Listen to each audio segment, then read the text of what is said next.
Longline fishing is a method of fishing that uses a long line, called a main line, with thousands of hooks attached at intervals by means of branch lines.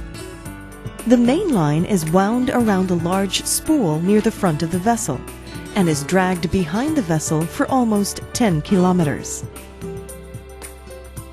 The line is kept afloat by buoys attached every 15 to 25 hooks. Radio buoys at strategic intervals help the captain take note of the location of the line. The depth at which the hooks are dropped is critical and determines the kind of fish that are caught. Hooks set to hang near the surface are referred to as a pelagic longline and are used to catch large, high-value fish such as tuna and marlin. The hooks are dropped from the fishing boat and left in the sea for a few hours before the boat turns around to retrieve the catch. The crew retrieve each of the hooks and pull in any fish that have been caught until all the hooks and buoys have been retrieved. The next part of this video will show an actual long-line fishing operation and will focus on proper handling of the catch in order to maximize its quality.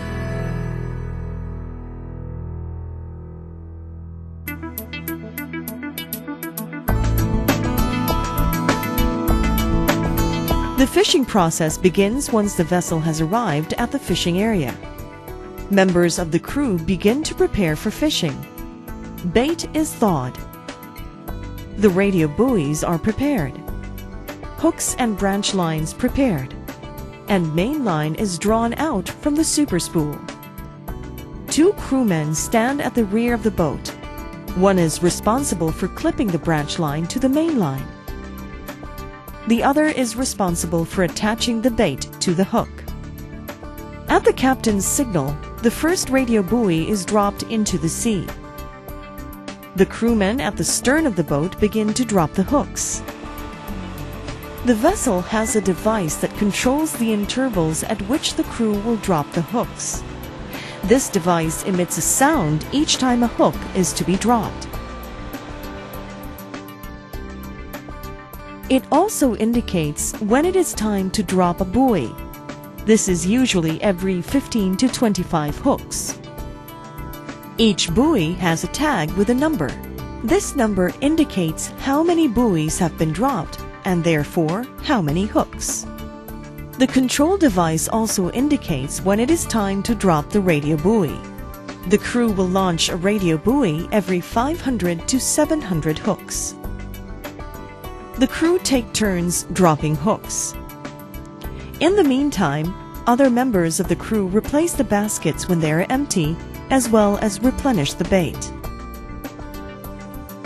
This process continues for as long as 6 hours and as many as 2,500 hooks, or in the case of albacore, 4,500 hooks are dropped at one time. When the last hook has been dropped, the captain will stop the vessel and the crew will rest for approximately 4 hours.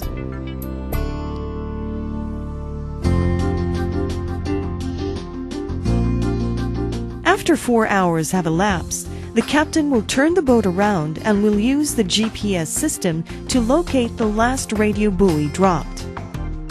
This time, the super spool will reverse and pull in the main line.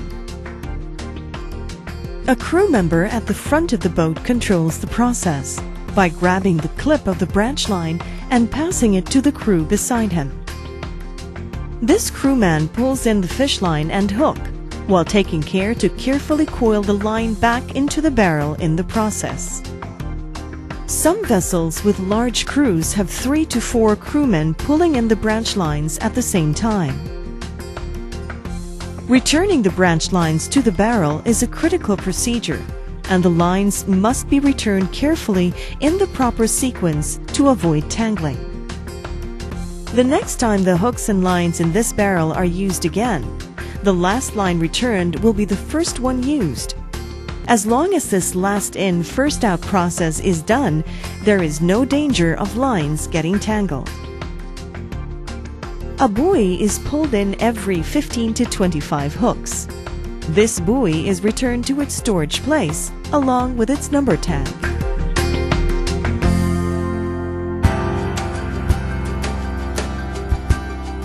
When a fish is caught, the vessel slows down and the crew pull in the fish. Pulling in the fish and preparing it for storage is the most important part of the fishing procedure and determines the quality of the fish. The crew use gaffs to pull in the fish. The gaff hooks the tuna at the head and use it for pulling the fish on board. The tuna must then be drained of its blood. This is done by stabbing the tuna behind the pectoral fin on both sides and by slicing its tail at the lateral line. Sometimes the tuna is hung upside down to assist in the draining. When the tuna has completely drained of blood, the crewman reaches into the gills and pulls out the guts for disposal. Only the guts and gills should be removed. Leave the membrane between the gut and the rest of the body intact. This membrane is a natural barrier to enzymes and bacteria entering the flesh of the fish. The inside of the fish is rinsed clean with water. The tuna is then wiped clean both inside and outside. Ice is placed inside the tuna's body cavity and it is then placed in cold storage. For fresh tuna, the storage area is a brine solution. For fresh, chilled tuna, the storage area is a refrigerated chiller that stores the fish at -1 degrees. And for frozen tuna, the storage temperature should be at -35 or -60 degrees. The crew will now resume pulling in the rest of the hooks until they come to the last radio buoy. The fishing process ends and the crew break for the next day.